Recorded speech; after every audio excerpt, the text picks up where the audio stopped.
Nggak bisa itu, bukan ilmiah namanya. Ya kalau ketemu orang bodoh, orang yang nggak ngerti, membahas ilmiah, orang yang ngerti itu, wa idza khataba mujahidin qalu salama, ojo diladeni. Dengarkan baik-baik. Untuk masalah nasab, yang tahu itu ahli nasab.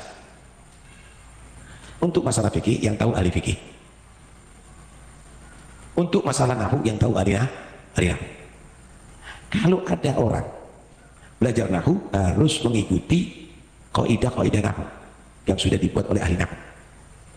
Kalau orang belajar fikih, harus mengikuti kaidah-kaidah yang dibuat oleh ahli fikih. Kalau orang membahas nasab, harus dia dulu mengikuti kaidah-kaidah yang telah dibuat oleh ahli nasab. Bukan kaidah ahli nasab dirubah dengan pendapat, bukan nanti akhirnya nahu dirubah dengan pendapat. Oh sekarang ini, kalau sekarang jangan tandanya rofa atau mah diganti fathah, tidak bisa diterima. Anda telah merubah kaidah nahu, kaidah hadis, kaidah fikih, nantinya kaidah begitu tak? Karena itu ulama fikih itu kalau dibawakan, oh ini pendapatnya Imam Nawawi, ya sudah, nggak ngeyel, ini pendapat saya lebih kuat daripada pendapat Imam Nawawi. Oh ulama nahu itu, oh ini pendapatnya Imam Sibawai, nggak ngeyel, ya keliru kalau begitu Sibawai. Ini berarti menunjukkan Sibawai adalah tidak benar. Begini mau nggak ngerti nasab kok. Ketika orang ahli nasab berbicara, aja coba yang selesai. Ini minimal itu begitu. Karena itu sekarang akhirnya kebingungan, harus jawab dia, karena dia sedang melempar bola api, dia harus jawab. Tambah banyak orang pintar sekarang, tambah kebingungan dia. Dulu mungkin belum ada yang orang mempelajari ilmu nasab, sekarang banyak. Santri saya belajar, semua orang bisa lewat. Sekarang dia harus jawab. Nah, akhirnya berubah framingnya. Wah, orang ini masa Habib lakukan gitu, masa lakukan begini. Akhirnya dibuat Pak Topik lagi begini, Pak Topik. Ini ilmiah ya, ini bukan ilmiah ini namanya. Ini benar-benar ada ilmiah. Terus kenapa nggak dijawab loh? Jawab kalau ilmiah Pak. Kalau orang dia bahas nahu, kemudian tidak kaidah ilmu nahu, apanya mau dibahas? Nggak ilmiah ini. Ini ngelantur. Bahas masalah fikih, ya sesuai kaidah fikih. Kalau ngelantur ya nggak bisa. Nggak bisa itu. Bukan ilmiah namanya. Ya kalau ketemu orang bodoh, orang yang nggak ngerti, membahas ilmiah, orang yang ngerti itu, wa idza khataba mujahidin qalu salama, ojo diladeni. Saya sudah tahu Pak, ada di dalam kitab Tuhfatuz Zanan karya Husain Al-Ahdal. Husain Al-Ahdal ini dari Bani Ahdal, ngaku cucu Nabi juga. Di Indonesia juga banyak itu Al-Ahdal. Rumel Abbas ngakunya Al-Ahdal juga itu. Rumel Abbas itu sama saya ngaku Al-Ahdal. Saya ini Al-Ahdal Yai, bukan Balawi. Iya, tapi sama-sama terputus daripada Rasulullah Muhammad sallallahu alaihi wasallam. Dari zaman dulu keluarga ini saling kuat menguatkan, saling bantu-membantu antara Balawi dan Al-Ahdal. Sekarang pun Al-Ahdal yang ada di Malaysia namanya Al-Mahdali itu bikin kitab membantah saya. Dalamnya cerita fiksi saja, bahwa ini sudah terkenal dari zaman dulu. Ahmad itu punya anak namanya Ubed. Kenapa sekarang berani membatalkan? Apakah tidak takut kepada baginda Nabi? Bagaimana nanti kalau bertemu dengan baginda Nabi membatalkan cucu-cucunya Nabi? Hei, jangan begitu ngomongnya. Apa yang akan terjadi dengan dirimu yang membela Ba'lawi jika bertemu Nabi? Sudah tahu Ba'lawi nggak punya dalil ngaku cucu Nabi, ilmu nasab terputus, sejarah nggak dicatat, DNA melenceng, bukan orang-orang Arab Acan, DNA melenceng, bukan turunan Nabi, bukan orang Arab Acan, tapi masih dibela. At-taqlid ba'da dhuhuril hujjati haram, la ibrata bil dhannil bayini khata'u. Akeh kita medalile sirah dalilen di wala taqfu ma laisa laka bihi ilm. Jangan kau ikuti yang tidak ada dalil. Pernah gak sih kita berpikir dan merenungkan ketika kita menyampaikan pendapat mayoritas para ulama, bahkan seluruh para ulama yang mengifbat, mengakui bahwa nasab Ba'alawi sambung kepada Rasulullah. Kita sampaikan pendapat Al-Imam Ibnu Hajar Al-Haytami, Syekh Yusuf An-Nabhani, Syekh Yasin bin Isa Al-Fadani, Syekh Nawawi Al-Bantani, Kiai Haji Maimun Zubair, atau Kiai Haji Hashim Ash'ari, atau ulama yang internasional Al-Hafidh As-Sakhawi, As-Samarqandi, Sayyid Murtada Az-Zabidi, dan lain sebagainya. Semuanya ulama yang menetapkan Ba'alawi sebagai keturunan Rasulullah, kita sampaikan kepada golongan Imaduddin bin Sarman dan antek-anteknya, selalu ditolak mentah-mentah. Pernah nggak sih kita berpikir kenapa sih kok ditolak? Ternyata jawabannya adalah kita dan mereka memiliki standar ilmiah yang berbeda, teman-teman. Bagi mereka, standar ilmiah adalah tes DNA, baik menetapkan nasab dekat ataupun nasab jauh. DNA kita tahu sendiri buatan orang Yahudi yang digaung-gaungkan oleh Dr. Sugeng ya, untuk menetapkan nasab harus DNA. Itu standar ilmiah mereka. Dan standar ilmiah mereka juga siapa? Seperti Syekh Al-Maqali Inna Rahmatan Mamakufran Al-Bantani katanya. Itu standar ilmiah mereka. Yang dikit-dikit mau tengkar dengan malaikat, dikit-dikit mau jaga neraka, dikit-dikit malaikat dimarahi. Itu standar ilmiah bagi mereka. Atau karya Imaduddin bin Sarman, semua yang ditulis oleh Imaduddin meskipun comot Google, narasi yang diambil dari Syekh Wahabi, narasi yang diambil dari Syekh Murji'ah, itu standar ilmiah bagi mereka. Jadi kita memang memiliki standar ilmiah yang berbeda. Pantas gak pernah nyambung. Gak pernah nyambung. Kita sampaikan puluhan bahkan ratusan para ulama yang menetapkan Sadaba Alawi sebagai keturunan Rasulullah, yang mereka tolak lah. Karena mereka punya standar ilmiah yang berbeda dengan kita, teman-teman. Bagi mereka itu sudah ilmiah, tapi bagi kita tidak. Kita itu standarnya satu, ulamanya harus ahlu sunnah. Dua, gak boleh nyomot-nyomot Google. Tiga, tes DNA harus sesuai dengan konfirmasi ulama fikih. Keempat, harus pendapat yang mayoritas para ulama agar lebih selamat. Kelima, dan lain sebagainya. Banyak. Dan itu standar kita ya. Nah, standarnya Pak Imaduddin bin Sarman dan atek-ateknya berbeda ternyata. Jadi wajar ketika selalu bertabrakan. Mereka mengatakan A, kita mengatakan B. Kenapa? Karena punya standar ilmiah masing-masing. Sampai di sini paham kan? Kalau nanti minta kitab sezaman, terus kita minta bahwa Sayyidah Fatimah putri Rasulullah, kitab sezamannya mana? Ada benda. Sayyidina Hasan dan Husain, ada nggak kitab sezaman? Bahwa mereka itu adalah keturunan Rasul. Jadi begini loh, ya. Kalau zonni itu kan pendapat para ulama. Itu namanya zonni, gitu loh. Kalau qat'i itu firman dan hadisnya Nabi itu qat'i, gitu loh. Nah, kalau misalkan mempertanyakan di mana manuskrip sezaman tentang Siti Fatimah dan Sayyidina Hasan Husain, loh ini kan ambigu pertanyaannya. Lawang itu dalil qat'i kalau mau diperbandingkan dengan dalil zonni, gitu loh. Qat'inya bagaimana? Nabi yang mengatakan Siti Fatimah itu, Hasan Husain itu adalah keluarga Nabi. Siti Fatimah putrinya, Hasan Husain adalah cucu-cucunya Nabi. Itu banyak hadisnya, gitu loh ya. Nah, kalau berdasarkan hadis Nabi, ya toh, yang sahih disepakati oleh ulama bahkan mutawatir, ya toh. Jangankan mutawatir, sahih saja sudah bisa dipakai itu untuk landasan hukum, gitu loh. Menentukan bahwasanya Fatimah putrinya Nabi, Hasan Husain cucunya Nabi, gitu loh. Kenapa? Karena Allah sudah memberikan nas akan kanjeng Nabi Muhammad SAW. Wa ma yantiqu 'anil hawa in huwa illa wahyun yuha. Nabi itu tidak pernah berbicara, Nabi itu tidak pernah mengambil tindakan, Nabi tidak pernah bersikap kecuali berdasarkan wahyu yang Allah turunkan kepadanya. Walhasil, apapun yang diperbuat Nabi itu atas persetujuan Allah dan perintah Allah melalui wahyunya, kan begitu. Masih dipertanyakan. Nah, sementara ya di dalam kitab Rosail fi ilmil ansab itu ya, itu kan jelas di situ. Misalkan di dalam kitab Al-Muntakhaf fi ilmin nasab ya. Nah, kemarin kan sudah saya sampaikan itu ya, bahwasanya masubita bil yakin, apapun yang ditetapkan berdasarkan keyakinan, fahuwa khilafus shawab, itu menyelisihi kebenaran, gitu loh. Kecuali ya nasabnya kanjeng Nabi Muhammad SAW. Nasabnya Nabi ini baik yang ke atas maupun yang ke bawah sampai kepada ahlul baitnya Fatimah Hasan Husain. Kenapa? Li'anna fihi wahyan, gitu loh. Li'anna fihi subita wahyan, karena itu ditetapkan berdasarkan wahyu. Silakan dicari, ya kan? Min nasab ya, di halaman ke-24, gitu. Nah, itu begini, wa qala al-ba'du, dan telah berkata sebagian ulama ahli nasab, annahu masubita bil yakin, bahwasanya apa yang ditetapkan berdasarkan keyakinan, wa hadza khilafus shawab, dan ini menyelisihi kebenaran. Ya, ini menyelisihi kebenaran. Li ta'adzurihi kama sayati fi bayani. Kama sayati fi bayani ma yasbutu bihin nasab min syahadatis sama'i. Ya, karena kelemahan literasi mereka sebagaimana yang akan saya sebutkan di dalam penjelasan apa yang ditetapkan dengan hal tersebut akan nasab dari persaksian yang menyeluruh.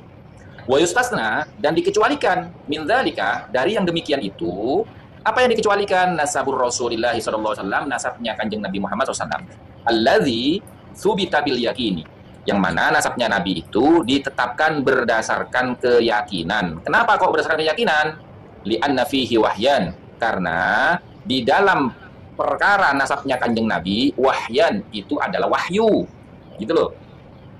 Nabi itu keturunan Nabi Ibrahim, Nabi itu keturunan Nabi Nuh, Nabi itu keturunan Nabi Adam, itu berdasarkan wahyu. Itu namanya qat'iyud dilalah, bukan dhanniyud dilalah. Kalau sudah qat'iyud dilalah, tidak boleh ada pertentangan. Kalau masih ranahnya dhanniyud dilalah, boleh ada perbedaan pendapat. Begitu loh teman-teman. Marilah, ojo ngajak goblok bareng.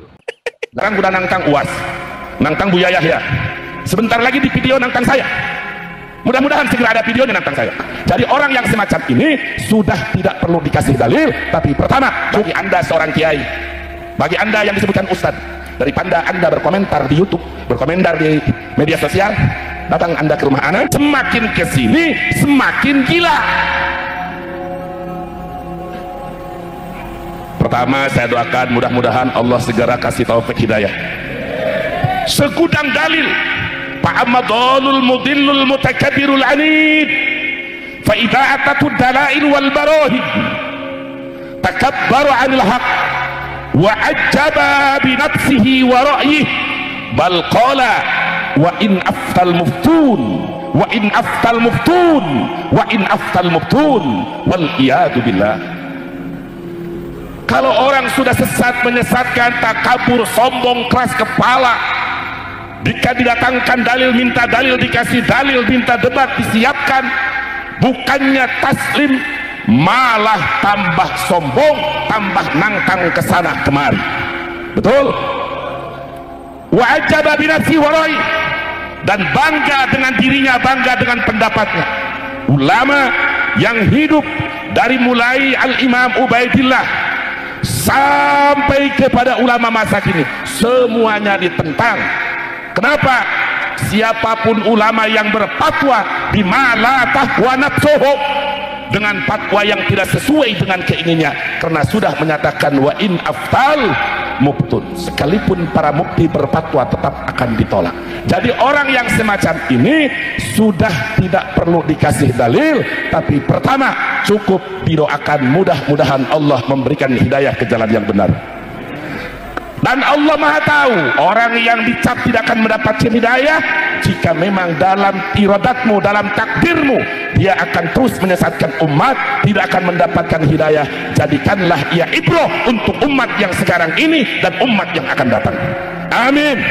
Allahumma atil umrahu wa atil faqrahu wa'ridhu lil fitan ya hayyu ya qayyum waj'alhu ibratan lana wa liman ba'dana ya dzal jalali wal ikram ya jabbaru ya qahar ya jabbaru ya qahar ya syadidal batsi ya jabbar ya qahar ya qahar ya hadi ya khabiru ya mubin ya allamal ghuyub. Amin ya rabbal alamin. Jadi hanya hidayah dan ibrah. Dalil udah dibawain sama Habib ribuan dalil. Al-Fakir sudah nyusun kitab Ihyaul Mauta. Jadi bohong besar jika dikatakan gelap 550 tahun. Ini bakal jadi viral lagi, ini bakal difitnah lagi. Bagi anda seorang kiai, bagi anda yang disebutkan ustadz, daripada anda berkomentar di YouTube, berkomentar di media sosial, datang anda ke rumah ana, kita berdiskusi dalil dengan dalil. In kana indaka dalilun yadullu ala sihhati da'wakum fa ana usallimu wa ila fala. Jika kamu punya dalil yang sah sesuai dengan dakwaanmu, maka demi Allah aku akan taslim. Tapi jika kamu yang kalah dalil, maka wajib kamu taslim. Dan saya siap tunggu. Jangan membuat kisruh sampai umat terpecah belah. Jika mencari kebenaran, ayo, sudah tempat sudah disiapkan di Banten, datang apa kabur? Datang apa kabur? Di Rabito datang apa kabur? Sekarang udah nangtang UAS, nangtang Buya Yahya. Sebentar lagi di video nangtang saya. Mudah-mudahan segera ada videonya nangtang saya. Amin. Doakan mudah-mudahan segera videonya ada nangtang kepada saya. Amin ya robbal alamin. Jadi saudara, dalilnya dari awal sampai akhir sudah saya lengkapkan di dalam kitab Ihyaul Mauta bi fadli ahli baitil Mustafa wal mawaddati fil qurba. Dari ulama kitab yang sejaman, yang tidak disyaratkan oleh para ulama, atau kitab yang mendekati yang juga tidak disyaratkan oleh ulama, tetapi tetap dihadirkan sampai kepada penutup Imam Yusuf An-Nabhani, Syekhul Rabbani Imam Yusuf An-Nabhani. Tapi tadi 1.000.000 dalil, 1.000 hujah burhan bagi orang yang tetap bukan mencari kebenaran, pasti akan menolak. Mudah-mudahan diri kita, keluarga kita, umat kita dijauhkan dari sifat takabur. Amin. Apa itu takabur? Batrul haqqi wa ghamtun nas, menolak kebenaran dan menganggap remeh orang lain. Menolak kebenaran dan menganggap remeh orang lain. Mudah-mudahan kita menjadi hamba Allah yang tawadhu, yang rendah hati, sesuai dengan hadis Nabi, man tawadhu'a rafa'ahullah, siapa orang yang bertawadhu maka akan diangkat derajatnya oleh Allah Subhanahu wa taala. Itu saja yang bisa Al-Fakir sampaikan. Namun sekali lagi kepada seluruh DPD, DPW, DPC dan DPD, galakan pengajian minimal seminggu sekali di tingkat desa, lalu tingkat kecamatan, tingkat kabupaten. Mari bendung aliran-aliran sesat, termasuk pemikiran-pemikiran sekte Ihmadiyah ini. Setuju? Cara melawannya, sadarkan umat, jaga akidah umat. Itu saja yang Al-Fakir sampaikan. Hadirin rahimakumullah, tentang para habaib atau Pak Alwi. Paham ya? Saya Marzuki sangat mengerti bahwa pengkajian tentang nasab itu penting. Hasil apa yongku? Saya sangat paham, sangat menerima bahwa kajian tentang nasab habaib harus dilakukan. Lamun wong kuwi ngaku-ngaku nasabe kenarok, saya nggak terlalu tertarik untuk melakukan pengkajian. Karena wong keturunan kenarok, apa duduk keturunan kenarok, kuwi renek dampake terhadap hukum. Tapi lek ngaku-ngaku keturunan Nabi, kuwi enek perkarane ngono lho. Siji, lek duduk keturunan Nabi, wani ngaku keturunan Nabi atas nama Nabi, kuwi ancamane neraka. Hadis Bukhari. Man kadzaba alayya muta'ammidan falyatabawwa maq'adahu minan nar. Sapa wonge wani-wani ngapusi mengatasnamakan saya, lho kan bahaya toh? Silahkan ambil tempatmu di neraka. Masalahe ngono kuwi. Terus lek cara Quran ngebin wengi ngebinno ning bapake. Aja dibin ning sing duduk bapake. Ud'uhum li abaihim huwa aqsatu indallah. Fa illam ta'lamu abaahum fa ikhwanukum fid din wa mawalikum. Insyaallah lek kiai NU lek Qurane ora usah ngrepek kok. Cuma rapayu dadi pengurus ranting. Ya rapo. Allahumma shalli ala sayyidina Muhammad. Ud'uhum li abaihim, panggil manusia itu ngebin ke bapaknya, jangan ke orang lain. Kalau bukan keturunan Nabi, jangan dipaksakan bin iki sampai kanjeng Nabi ra oleh. Kuwi lho masalahnya. Jadi andai duduk ngaku keturunan Nabi, nggak patek masalah saja. Masalahnya kuwi ngaku keturunane Nabi lah, kudu dicek toh, kudu dibuktikan toh. Allahumma shalli ala sayyidina Muhammad.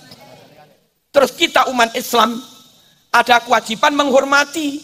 Lek pancen keturunan Nabi tenan. Nabi dawuh, taraktu fikum amrain lan tadillu ma in tamassaktum bihima, kitaballah wa itrati. Ingsun besok lek mati kanggo sampean kabeh ingsun tinggali perkara loro. Lek kuwi mok cekel tenan slamet kowe. Lek ora ya wis cilaka. Napa perkara loro? Cekelono Quran lan keluargaku. Aja mok pulosoro, aja mok dolimi, aja mok larani, aja mok nyek-nyek.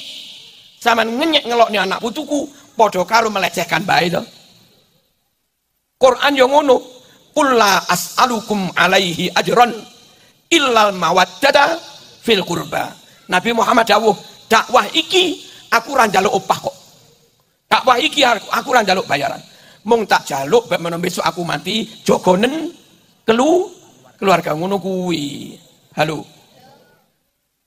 Jadi penting para rawuh ngeklirne iki jane keturunan tenan para to. Lek pancen keturunan tenan, yo ayo kita hormati. Lek duduk keturunan, ya mending hormat kiai ngono lho. Dong. Penting mboten dikaji. Penting nggih. Allahumma shalli ala sayyidina Muhammad.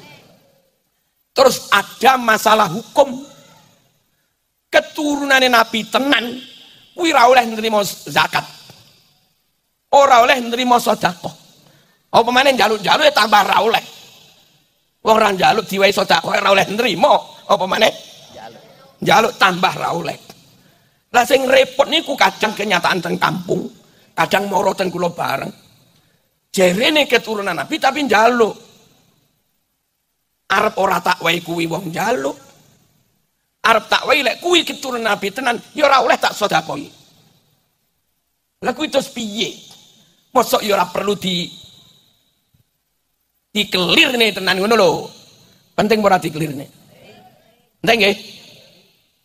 Para rawuh di intern konco habaib sendiri yang kadang bertamu teng kula niku ya kere-keran. Bengkerangan beda pendapat. Wonten habaib saking Bondowoso. Tindak teng kula. Kiai rasah percaya karo kuwi. Kuwi duduk keturunan Nabi. Lah aku iki wong Jawa ora roh. Engko sitoke aja percaya karo kuwi. Kuwi duduk keturunane. Engko aku percaya sing iki tibake sing bener kuwi. Tak percaya sing kuwi tibake sing bener iki. Tak percaya kabeh tibake salah kabeh. Perlu ora dikaji? Ya perlu ben clear. Engko lek dikaji terus beberapa habaib ngarang kitab kados Nasoihud Diniyah, kados Risalatul Muawana. Kayak kuwi karangane habaib. Mbiyen mau arani sing ngarang kuwi keturunane Nabi. Gara-gara kajian terbukti duduk. Lalu sampean malih ngarani pengarang Nasoih bukan keturunane Kanjeng Nabi. Engko jangan-jangan ilmune malih ra barokah. Ono sing wedi ngono kuwi. Paham mboten? Kula jawab, ngaji kitab apa ae tidak disyaratkan harus meyakini pengarangnya keturunan Nabi. Ora kudu meyakini pengarangnya keturunane Kanjeng Nabi. Ngaji kitab Nahwu, Jurumiyah, Tuhfah, Mriti, Mutamimah, Kawaki Buduriyah, Alfiyah, Ibnu Akil, Mughnil Labib, Jami'ud Durus, Ibnu Hisam. Kabeh kuwi enggak pernah kita yakini pengarangnya keturunane Kanjeng Nabi. Ya ora apa-apa to. Lho, ora apa-apa to. Imam madhab papat, Hanafi, Maliki, Syafi'i, Hambali, kita ikut madhab papat tanpa meyakini mereka keturunan Nabi. Lah yo ora apa-apa to. Lho, ora apa-apa to. Akidahe nderek Imam Asy'ari, nderek Imam Maturidi, tasawuf nderek Imam Ghazali, Thariqah nderek Bahauddin An-Naksabandi. Lah gitu. Tanpa meyakini mereka keturunane Kanjeng Nabi. Ya ora apa-apa to. Lah, apa-apa ora? Ya ora apa-apa. Ngaji Sahih Bukhari, ngaji Sahih Muslim, Tirmidzi, Abu Dawud tanpa meyakini satupun mereka keturunan Nabi. Lah yo sah-sah saja dong. Tafsir mulai dari kitab tafsir cili-cili, Jalalain, Jamal, Sawi, Maroh Labid, Tafsir Munir, Tabari, Tabrani, Qurtubi, Tafsir Kabir, Ahkamul Qur'anil Jassos, tanpa meyakini penulis-penulis tafsir ini keturunane Kanjeng Nabi. Ya ora apa-apa. Ora apa-apa. Lamun biyen ngaji Nasoih dengan menganggap Al-Haddad keturunan Nabi. Gara-gara dikaji malih weruh lek tibake duduk keturunane Kanjeng Nabi. Maka hukum ngaji Nasoih tanpa meyakini Al-Haddad keturunane Nabi kuwi padha karo ngaji Bidayatul Hidayah tanpa meyakini Imam Ghazali keturunane Kanjeng Nabi. Lah ya ora apa-apa to. Hah? Putus ora sanate. Ya ora lah. Mboten nggih. Tapi wong jenenge sing aran ulama, senajan duduk keturunan Nabi, ya tetap kita hormati. Dan kita orang NU dari dulu menghormati ulama, siapapun mereka. Bahkan nyuwun sewu Fudail bin Iyad, kita hormati ulama besar, padahal mantan maling. Iki lho kiai mesti roh. Wong alim kok. Ikrimah ahli tafsir zaman tabi'in, koncone Mujahid, murid Ibnu Abbas, kita hormati. Ikrimah ahli tafsir besar, padahal kui anaknya Abu Jahal. Ya apa-apa. Masih anak Abu Jahal. Ya kita hormati, kita takzim. Wong pancen ngalim tenan kok. Jadi konco Yaman rasa khawatir sampean tetap hormati. Pokok akhlakmu apik. Ngono lho. Pokok ngalim tenan. Terus ojo ngelok-ngelok nih Pancasila. Halo. Ojo memalsu makami pahlawan kami. Ojo main klaim Indonesia milik wali-wali tarim. Ojo ngono. Ayolah hidup bersama. Negara niki kita jaga bersama. Lek negara niki utuh, ayam, tentrem, aman, jaga bersama. Sing merasakan juga kita semua, ngono lho. Halo. Nah, sampean minta kami menghormati. Sampean minta kami takzim. Sampean minta kami mahabbah.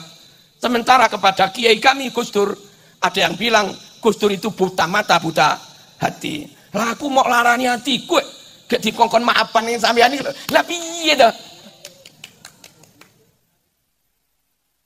Piye dah? Aku itu masih kiai yo menungso. Nggih. Lek PSSI dicurangi ya pangkah ngamuk lho. Lah mosok 90 tambah 6 malah 99 piye?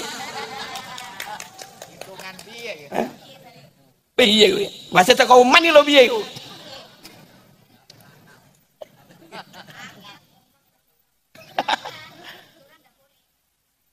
Kita itu siap berukhuwah dengan siapapun. Siap menjalin kerjasama, saling menghormati. Tapi nyun sewu, yo saling menghormati, ku kene menghormati, kono yo menghormati. Kalau kami tidak memaksa Anda harus ikut NKRI, jangan paksa kami ikut Yaman. Bagaimana kami harus ikut Yaman nyun sewu? Halo madem mriki kabeh. Bu. Bagaimana kami harus tunduk ke Yaman? Wong hebat Indonesia kok. Lah kono ngajak umat Islam Indonesia supaya kangen kepada Yaman, cinta kepada Yaman, rindu kepada Yaman. Kulo ini tiang Blitar asli, manggen yang Malang ngaji teng mriki, mboten nate kulo ngajak sampean ayo rindu kepada Blitar, mboten nate. Di sini ya kulo ayo cintai Tulungagung, Bandung. Di Malang ayo kita bangun Malang. Ora kok dupeh wong teko Blitar sing disebut bolak-balik Blitar ora. Mboten nate kulo teng Malang ayo nyanyi Yang Blitar, yang Blitar, yang Blitar, yang Blitar, ya Blitar. Ora tahu ngono kuwi. Yang Bandung, yang Bandung. Kayak kono bolak-balik nyanyine ya tarim. Kayak nyapa to ngene jane. Allahumma shalli ala sayyidina Muhammad. Jumlah hafidnya banyak Indonesia kok. Kenapa kita harus ikut mereka? Kualitas qiraahnya lebih fasih Indonesia kok. Wong nyatane MTQ internasional Yaman ra tau menang. Lho tenan iki. Bolak-balik sing menang ya qori teko Indonesia. Tenan berarti. Jamaah haji umroh paling banyak gak teko Yaman kok, teko Indonesia. Masjid terbanyak duduk Arab kok. Mriki masjidnya hampir 1 juta sa Indonesia. Arab Saudi masjidnya mung 29.000. Aduh dibanding Indonesia, kau apa-apa. Kalau pinter-pinteran ngerawat joko makam ulama, pinter kene kok. Makam wali, makam ulama teng Saudi digusur kali Wahabi, digusur rata dengan tanah. Teng mriki makam pahlawan, makam ulama, ke makam wali, Sabang sampai Merauke utuh. Bahkan banyak Pemda menganggarkan sekian miliar untuk merawat pemugaran makam barang. Ini apa nggih? Jangan ajari kami bangsa Indonesia untuk menghormati ulama. Pinter kami kok menjaga makam ulama. Timbang. Dang berang. Sunnah Rasul Indonesia nggak hanya ngomong, nggak hanya dakwah, nggak hanya berteori, dan dilakoni tenan.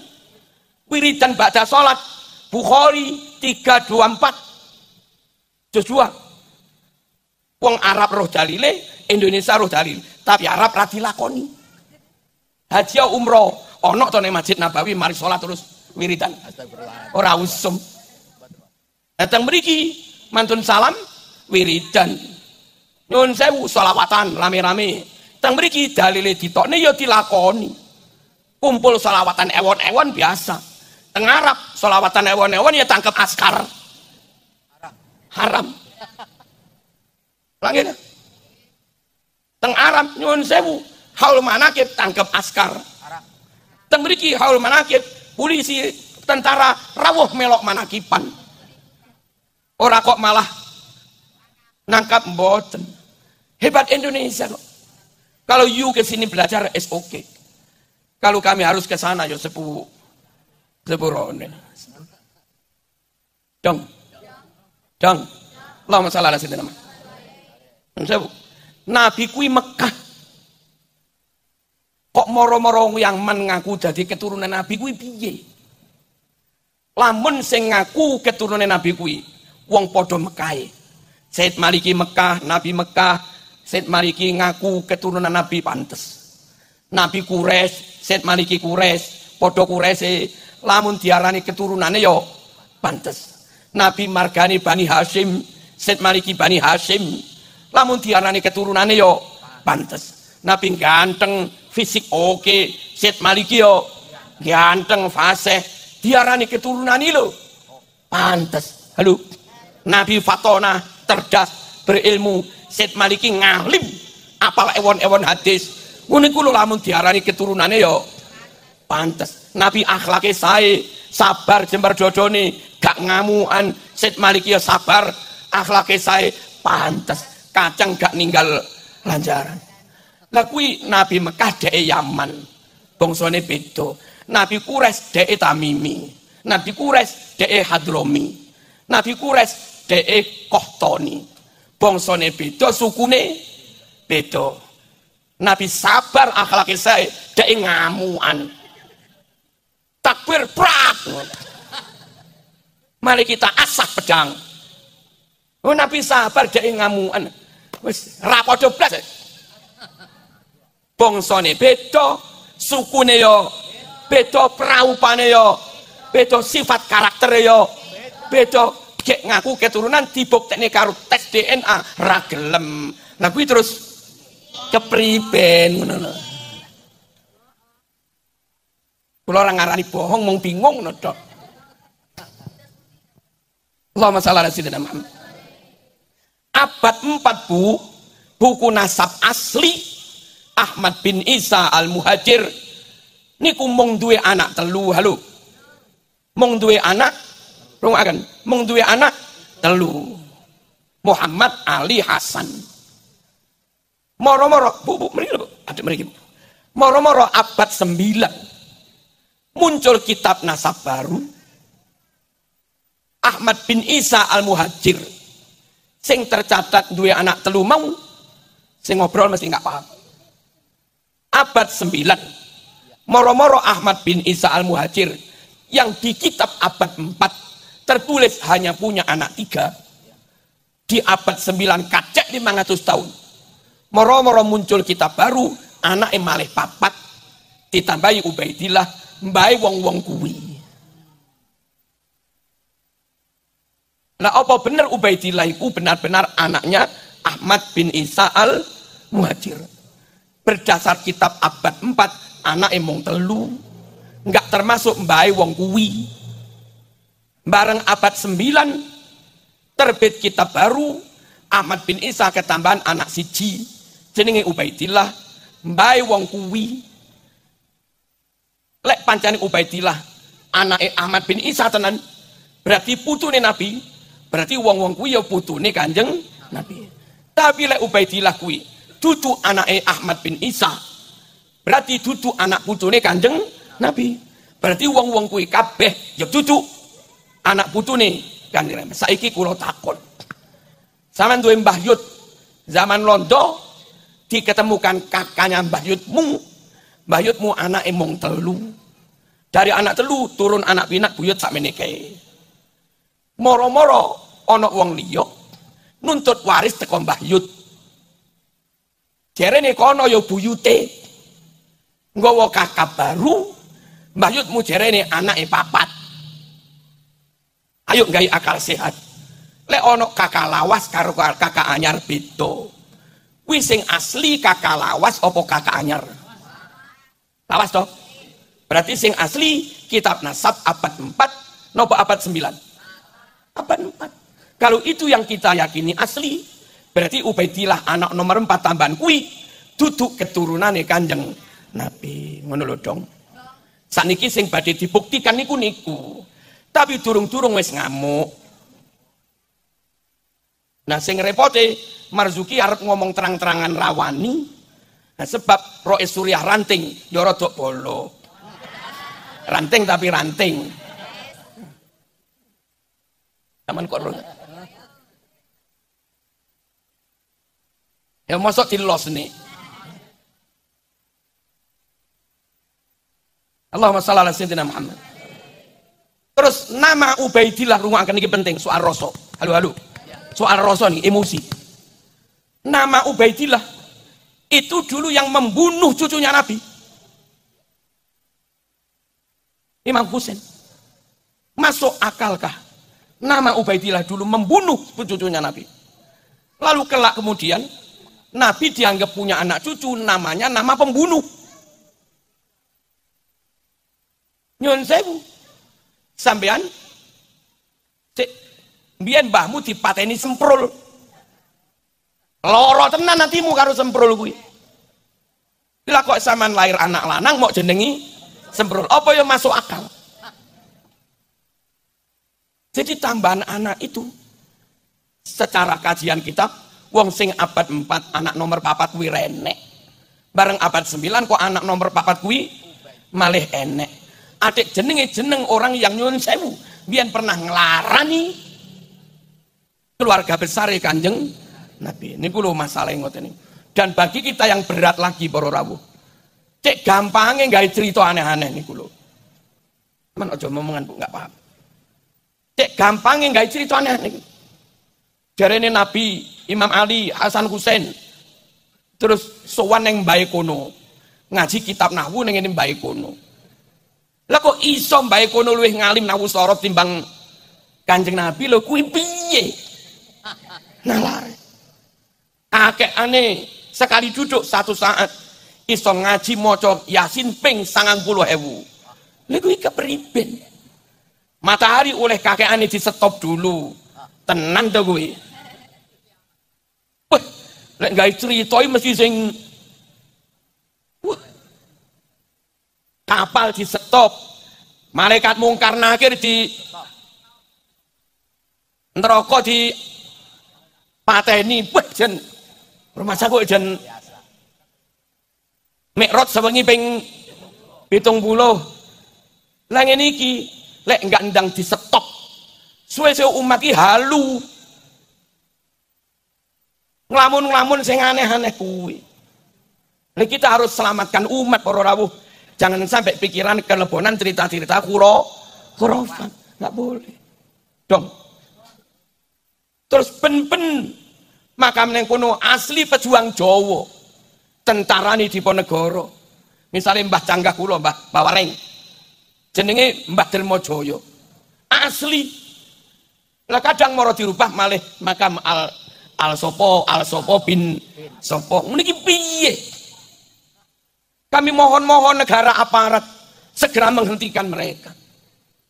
Kalau enggak segera dihentikan, ada sekian makam palsu diklaim mereka, makam ulama, makam pahlawan, klaim mereka.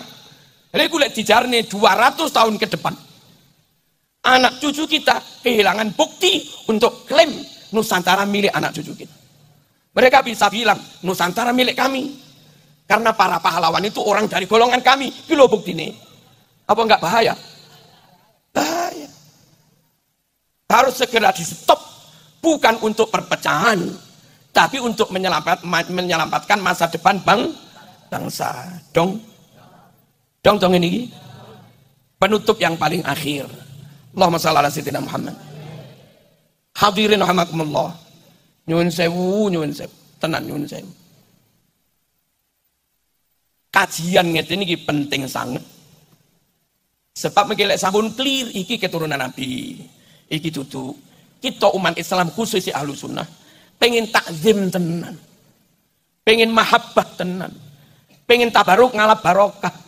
Jeneng arep mantu calon iki disowanaken nyuwun disebul mriki ini.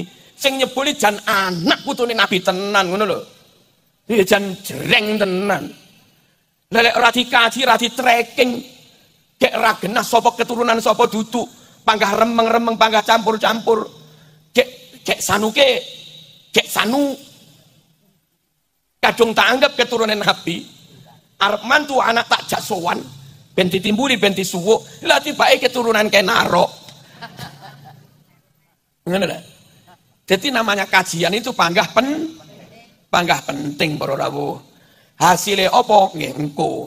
Nek kula piyambak sangat berharap mangke bakdo pelatihan menteri-menteri selesai, menteri sampun mulai bekerja, kula pengen sangat ada Pak Hendro Priyono yang dulu aktif di BIN plus yang lain-lain kempal di SK oleh menteri nopo kepala negara membuat semacam pansus nopo-nopo lah kami nggak tahu namanya. Tim untuk penelitian nasab dan untuk menyelamatkan sejarah bangsa. Hasilnya wong liya kate ngamuk rawani, wong kuwi resmi aparat kok. Profesor ikut di situ, ahli DNA ikut di situ, yang punya manuskrip buku nasab sampai ribuan buku nasab dari internasional dirawuhkan ke situ, yang pro kontra dirawuhkan ke situ, yang ahli kimia, buku yang beda tadi, iki nyatet anake telu, buku iki nyatet anake papat, dites pakai zat karbon. Tulisan iki asli apa palsu? Itu nanti bisa diketahui pakai zat karbon. Hingga hasilnya clear tenan para rawuh. Bangku lek tibake konangan aku duduk piye? Ya ora masalah. Nek pancen nawa itu njogo kemurnian nasab keturunan Nabi. Harusnya orang itu bersikap ngeten. Timbang jenengku ditulis neng kono. Zurai Nabi malih campur-campur ra karu-karuan. Mending jenengku coreken. Ra usah masuk kono. Sing penting keturunan Nabi jadi murni ngono lho mesti niku. Nek sampean panggah ngotot njaluk dicantol nene kono, dikaji engko kuwatir ditolek ra gelem, berarti sing mau perjuang nih duduk memurnikan keturunan Nabi. Sing mau berjuang nih jenengmu dewe, kepentinganmu dewe. Ya ora usah ngajak perang, ora usah ngajak jihad. Wong mung mikir kepentingane dewe kok. Dong. Ada tanda-tanda para rawuh. Dari dulu lek pancen anak putune Nabi tenan. Kathah sing diparingi khosiyah. Kathah sing diparingi keistimewaan. Nyuwun sewu. Kula nggadah pakde. Saking mak Karangsono Kanigoro Ki Asdullah. Insyaallah tasik nggadah nasab sampai Sunan Giri. Kalau nasab Wali Songo berarti insyaallah keturunane Kanjeng Nabi. Niku lho ngapalne Quran sak wulan apal. Jadi wong-wong sing diparingi keistimewaan, ra umum lho. Biasane pancen si enek sambungane kalian mriku. Alfiyah niki 7 dina nggih. Apal. Sakjane lek pengen ngakoni keturunan Nabi alung-alung sing ngene-ngene. Tapi wong jenenge Kiai Jawa masih ngetop ya panggah. Menenge klambine ya panggah hem. Kupluke ya panggah ireng, sarunge ya ngepir. Kadang rukuke ya ting rokoke ya tengwe labadana. Apa labadana? Orang awake. Rata-rata Kiai Jawa ki ali barang. Wong top ngalim. Tapi ya penampilane biasa mawon bloko suto. Lah sing wong liya niku pas acara sholawatan ya maca rawine dibaki lho keliru. Aku ya bolak-balik roh to. Kula wingi tas buka pidatone wong top terkenal. Akhirnya tak buka para rawuh. Elah maca mukadimah lho keliru. Cara kon milih aku ya milih kiai no timbang milih ngono kuwi. Halo. Hah? Milih kiai no. Karuan karim. Ono sing paling top di antara mereka, ada serenek sing ngumpuli wis. Dari kalangan mereka paling top. Niku lho maca hadis niki, tak wacane. Man ra'a minkum mungkaron falyughayyirhu bi yadihi. Niku lho lek maca man ra'aitul mungkara Allah. Mongkono iki menang branding. Menang cap karo menang merek. Kene ra ditambahi al paling ya al bujuk al mari ngono. Nek kono kan al opo ngene. Kene kopi ireng kono udenge tumpuk 17. Wah ngono kuwi. Kene kalambi hem kono gamis kebesaran. Wah. Kene mek kono nyekel pulpen kono kacamata ireng karo tongkat. Wah. Kene tasbih trimo ning mlungker ning driji ciliki. Kono ngene oh. Ancen cara lek branding awake jen pinter jubahe pol, gamise pol, tasbih pol, kacamata ya pol, tongkate ya pol, minyak wangine ya pol. Terus ditambah ya khair, tip ya khair. Lambah yai ngalim-ngalim ora iso ya khair. Isone lek ana tamu sugeng tindak Bu. Sampe wilujeng nggih. Mugi-mugi wilujeng ngono isone. Sampeyan belajar cobaan nggih. Belajar cobaan tumbas teken yai. Kacamata ireng. Tas bayar rada gede. Sak jabe-jabe. Gamisan. Minyak wangi sak botol sokne kabeh. Tapi ya khair. Alhamdulillah ya khair. Nggak tak sowan. Kesempatan yang singkat ini saya hanya akan merespon dari surat edaran yang disampaikan oleh sebuah pondok pesantren di daerah Jawa Tengah, yaitu Pondok Pesantren Al Anwar, yang membuat edaran tentang takzim nasab alawi. Jadi membuat sebuah edaran untuk santri dan alumni. Namun edaran ini dipost di media sosial, takdim nasab Bani Alawi dari Pondok Pesantren Al Anwar 1, pimpinan Gus Naji kalau tidak salah, bahwa berdasar pada penelitian mendalam oleh Lajnah Tarbiyah wa Taskif Pondok Pesantren Al Anwar, dihimbau dengan sangat bagi seluruh santri, alumni maupun muhibbin untuk tidak turut serta dalam upaya menyebarkan keraguan-keraguan akan kesahihan nasab Bani Alawi sebagai keturunan dari baginda Nabi Muhammad SAW. Hal tersebut setidaknya pada 6 alasan utama. Yang pertama, alasan daripada edaran dari Pondok Pesantren Al Anwar ini, bahwa tidak ada ulama yang mensyaratkan kitab sezaman. Memang di dalam berbagai macam kesempatan saya sangat jarang sekali mengambil kaul ulama di dalam bagaimana adanya pensyaratan kitab sezaman oleh para ulama-ulama. Kenapa? Karena pensyaratan itu adalah sesuatu yang sangat mutlak, badihi. Jadi sesuatu yang sebenarnya tidak usah ada ucapan ulama pun, sebuah syahid daripada kitab sezaman akan adanya tokoh di zaman tertentu itu adalah merupakan sebuah keharusan. Tetapi baiklah, saya akan berikan sebuah ucapan dari ulama tentang bagaimana para ulama mensyaratkan kitab sezaman bagi sebuah nasab atau bagi sebuah tokoh dalam sejarah. Seperti dalam kitab Risalah fi Ilmil Ansab dikatakan bagaimana Syekh Al-Husain bin Haidar Al-Hashimi mensyaratkan adanya kitab sezaman bagi sebuah nasab. At-tariqu sani kutubun nasabin al-abdalil ulama'i siqatil muhaqqiqin al-azbatil lati lam talhaqha aydil huwatil abithina wa du'afa'il matrukina wal mudha'il kadhibina la siyama in kanat mashhuratan muntashiratan. Amma in kanat makhtutatan fayajibu tasabbutu min al-khututi wa muqabalatu an-nusakh al-makhtutati wa mata 'urifa khattu an-nasabati al-muhaqqiq as-siqati fa innahu yu'malu bihi wa yakunu mustanadan syar'iyyan wa 'alayhi al-'amalu fil qadimi wal hadithi wa kadha al-'amalu bil wijadat. Ini ada dalam kitab Rasail fi Ilmil Ansab halaman 105, bahwa di antara metodologi bagaimana kita menetapkan nasab adalah dengan adanya yang mengambil sebuah nasab dari sebuah pengakuan lalu dicatat. Tetapi muhaqqiqin itu adalah man asbata dalil bidalil. Orang yang apabila mendapatkan sebuah nasab dia tidak akan menuliskannya kecuali setelah diperiksa nasab itu menurut ilmu nasab, ilmu yang dia peroleh dari kitab-kitab nasab tentang benar atau tidaknya sebuah nasab. Yang kitab-kitab itu tidak dijamah oleh tangan-tangan para orang yang berhawa nafsu, yang bermain-main terhadap nasab, yang lemah, yang ditinggalkan, yang para pemalsu, yang para pendusta. Ini syarat daripada kitab yang harus dijadikan rujukan di dalam setiap masa untuk kesahihan nasab adalah kitab-kitab yang belum dijamah oleh tangan-tangan orang-orang yang punya hawa nafsu, orang-orang yang punya keinginan memalsu dan pendusta. La siyama in kanat masyhuratan muntasiratan, apalagi kitab itu yang sudah masyhur dan sudah tersebar, kitab yang mu'tamadah, kitab yang mu'tabarah dalam istilah Nahdlatul Ulama.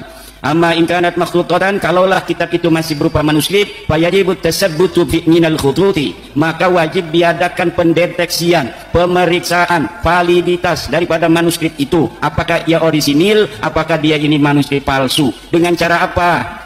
dengan cara muqabalatun nusakhil makhtutah, dibandingkan antara satu manuskrip dengan manuskrip lainnya. Manuskrip kitab As-Suluk misalnya ditulis oleh seorang penusah, kemudian ditulis lagi oleh seorang nasah, ditulis lagi oleh seorang nasah yang lain, kemudian dibandingkan mana yang kira-kira ini mu'tamada, mana yang kira-kira sudah ada interpolasi, mana yang kira-kira sudah ada pemalsuan di sana. Wa mata urifa khattun nasabah, dan ketika sudah ada sebuah tulisan ahli nasab al-muhaqqiq yang dia itu ahli tahqiq dalam sebuah kitab yang dia bisa dipercaya kitabnya itu, fa innahu yu'malu bihi, maka kitab itu dijadikan rujukan. Fa innahu yu'malu bihi, maka kitab itu dijadikan rujukan. Seperti kitab Asy-Syajaratul Mubarakah yang telah ditahqiq, yang dikarang pada 593 Hijriah atau abad ke-6, dikatakan bahwa Ubaidillah itu bukanlah anak Ahmad, berdasarkan bahwa di dalam kitab itu disebutkan anaknya Ahmad bin Isa hanya 3, yaitu Muhammad, Ali, dan Husain. Itu yu'malu bihi, dikerjakan karena apa? Kitabnya sudah ditahqiq. Wa yakunu mustanad dan syar'iyan, dan dia menjadi sandaran secara syar'i, wa alaihil amal, dan harus dilaksanakan,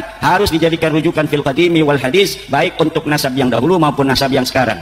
Demikian ada di dalam kitab Rasail fi Ilmil Ansab, bagaimana keharusan adanya kesaksian dari kitab sejaman itu disebutkan di dalam kitab.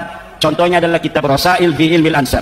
Yang kedua adalah kitab dari Muhammad Mahdi Sayyid Hasan Al-Khurasani, namanya kitab Muqaddimah Al-Muntaqilah At-Talibiyah. Dikatakan di dalam kitab itu bagaimana kitab sejaman itu diperlukan. Sahihun nasabi huwa alladhi sabata 'inda an-nasabina bisyahadati wa qubila 'ala al-masadir an-nasabiyah fa nassa 'alaihi suyukhun nasabi aw sa'irul ulama'i al-masyhurin bitaqwa wal wara'i wal amanati fa kana thabitan bil ijma'. Kesahihan nasab adalah yang telah tetap bagi para ahli-ahli nasab dengan apa? Dengan syahadah, adanya kesaksian-kesaksian. Wa qubila, dan dapat dirujuk 'alal masadir an-nasabiyah, terhadap kitab-kitab nasab. Jadi dirujuk pada kitab-kitab nasab. Apabila ada susunan nasab kemudian dirujuk dalam kitab nasab, ditemukan dalam setiap masa dari nama-nama itu. Misalnya untuk orang yang ada di tahun 2000, maka dilihat di dukcapilnya. Untuk yang itu dia hidup di tahun 1900, dilihat dalam kitab-kitab yang ada di tahun 1900. Untuk orang-orang yang hidup di tahun 1000, maka dilihat pada kitab-kitab yang ada dicetak di tahun 1000 atau ditulis di tahun 1000. Demikian seterusnya. Dan setelah diadakan pemeriksaan dari kitab-kitab nasab keturunan Rasulullah dari nasab Ahmad bin Isa, maka tidak ditemukan bahwa Ubaidillah ini sebagai keturunan Rasulullah. Ubaidillah ini adalah hidup di zaman atau di tahun 383. Dia meninggal tahun 383, berarti abad keempat. Tidak ada abad-abad di abad keempat itu kitab-kitab nasab yang menyebutkan dia sebagai turunan Rasul. Tidak ada di dalam kitab-kitab nasab disebutkan dia sebagai anak Ahmad bin Isa. Nah, oleh sebab itu maka kitab nasab, apa yang dikatakan oleh edaran Pondok Pesantren Al-Anwar itu, bahwa tidak ada pensyaratan dari ulama terhadap kitab sejaman, itu tidak benar. Karena ulama-ulama nasab jarang sekali membicarakan itu, karena memang itu adalah syarat utama yang sangat urgen, sehingga tidak perlu dikatakan. Tetapi untung masih ada ulama yang mengatakan itu. Misalnya orang-orang yang ngaji kitab Tuhfatul Muhtaj nggak bicara lagi hal-hal yang sepele-sepele seperti yang ada dalam kitab Matan Takrib. Tetapi untung di dalam kitab-kitab gede itu masih ada yang bicara tentang furudul wudu dan lain sebagainya, sehingga nanti orang-orang bodoh tidak mengatakan ketika tidak disebutkan berarti itu tidak ada dan lain sebagainya. Ketika tidak disyaratkan berarti tidak menjadi syarat. Itu tidak demikian. Kenapa tidak disebutkan menjadi syarat? Karena memang itu syarat utama yang tidak perlu lagi disebutkan. Kalau saya ingin dikatakan saya hadir pada tanggal 12 November 2023 di Pondok Pesantren Buntet, maka saya harus mempunyai saksi internal dan saksi eksternal. Saksi internal saya adalah tadi saya foto-foto selfie. Saksi eksternalnya adalah YouTuber-YouTuber ini yang merekam keberadaan saya di Pondok Pesantren An-Nadwa Buntet. Kemudian setelah 100 tahun lagi, apabila ada orang mengatakan bahwa Imaduddin Usman berada di Buntet, maka ini bisa dirujuk benar atau tidak. Ketika dilihat di dalam tulisan-tulisan orang yang hari ini hadir, kemudian dia mencatat di dalam buku-bukunya bahwa saya menghadiri pada tahun 2023 tanggal 12 November di Pondok Pesantren Buntet. Saya hadir di sana dalam acara Kongres 1 Perjuangan Wali Songo dan dihadiri oleh Ki Haji Imaduddin Usman Al-Bantani, maka itu sudah menjadi data sezaman karena ditulis oleh orang yang hadir pada saat saya hadir di sini. Itu namanya data primer. Kalau misalnya nulisnya besok, itu sudah data sekunder. Tanggal 12 hadir, kita nulisnya tanggal 13. Nah, itu kan hafalan, ingatan. Ingatan bisa jadi benar, bisa jadi enggak, walaupun baru sehari.